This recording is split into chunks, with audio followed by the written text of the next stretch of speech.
OBC সংরক্ষণ বাতিল করেছে, তার পরবর্তী আজকে আপনার মহানালী যুবকগঞ্জে কয়েকটা গণসংগঠনের আলোচনা সভা হলো।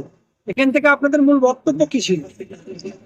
আমরা প্রথমত চাইছি যে মহামান্য হাইকোর্ট যে ত্রুটিগুলো চিহ্নিত করে ওবিসি সার্টিফিকেটগুলোকে বাতিল করেছে, রাজ্য সরকার ওই ত্রুটিপূর্ণ সিস্টেমটাকে ত্রুটি মুক্ত করার জন্যে রাজ্য বিধানসভায় বিল নিয়ে আসুন এবং পুনরায় পূর্বের মতো করে আবার যাতে ওবিসির সমস্ত সুযোগ সুবিধা হারিয়ে যাওয়া জনগোষ্ঠী পুনরায় ফিরে পেতে পারে তার ব্যবস্থা রাজ্য সরকার করবে।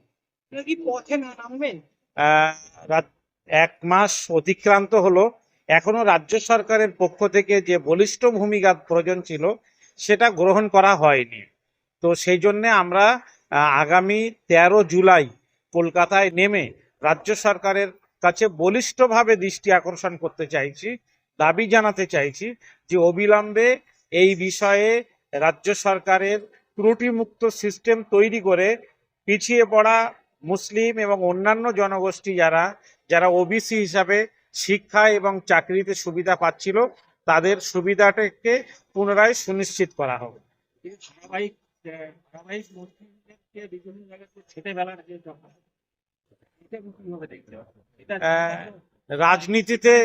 রাজনীতিতে এখন উগ্র হিন্দুত্ব বড় কাজ করছে এবং সেই জন্যে একটা অশুভ শক্তি চাইছে সব জায়গায় মুসলিম জনগোষ্ঠীকে কলঙ্কিত করতে, মুসলিমদের যে ন্যূনতম সুযোগ সুবিধা আছে সেগুলো থেকে বঞ্চিত করতে।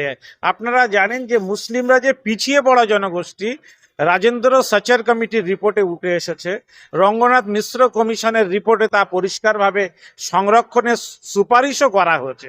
সেই অনগ্রসর জনগোষ্ঠীকে তুলে আনার ক্ষেত্রে, সমাজের মূল স্রোতে নিয়ে আসার ক্ষেত্রে রাজ্য সরকারের কোনো বলিষ্ঠ এবং কেন্দ্রীয় সরকারের কাছে আমরা খুব বেশি প্রত্যাশা করি না, কিন্তু রাজ্য সরকারের কাছে আমাদের প্রত্যাশা আছে তাদের দায়িত্ব মূল স্রোতে তুলে আনার।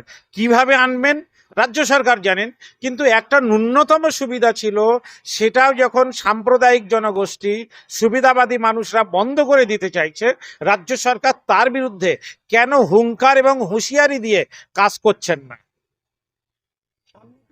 ভর্তি হবে সেক্ষেত্রে ওবিসি যে সংরক্ষণ পেত একটা মুসলিম ব্যাপক জনগোষ্ঠী পাবে না, এতে কি মুসলিম সমাজ বা ছাত্রদের মধ্যে সেই নিয়ে কি ভাবছে? ছাত্ররা অত্যন্ত ভাবে হতাশ, কেননা বিভিন্ন বিশ্ববিদ্যালয়ে এখন ভর্তি প্রক্রিয়া শুরু হয়েছে।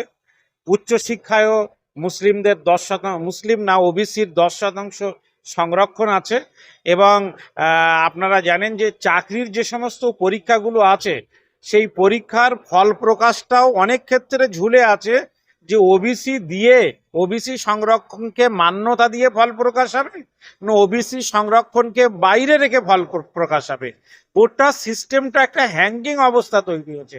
এই অবস্থা থেকে বেরিয়ে আসতে গেলে রাজ্য সরকারকে দ্রুত এই অসুবিধাকে মুক্ত করতে হবে এবং বিধানসভায় বিল এনে একটা ত্রুটিমুক্ত ওবিসি সিস্টেম চালু করতে হবে। আপনারা কি কোনো প্রতিনিধি দল কি মুখ্যমন্ত্রীর কাছে চিঠি লিখেছেন? আমরা ইতিমধ্যেই ওবিসি যে কমিশন আছে বিসিডব্লিউ ডিপার্টমেন্টে আমরা আমাদের দাবিপত্র জমা দিয়েছি। আমরা রাজ্য সরকারের কাছে আমাদের বক্তব্য জানিয়েছি। মুখ্যমন্ত্রীর সঙ্গে আমরা দেখা করতে চাই, কিন্তু তিনি সময় দিচ্ছেন না।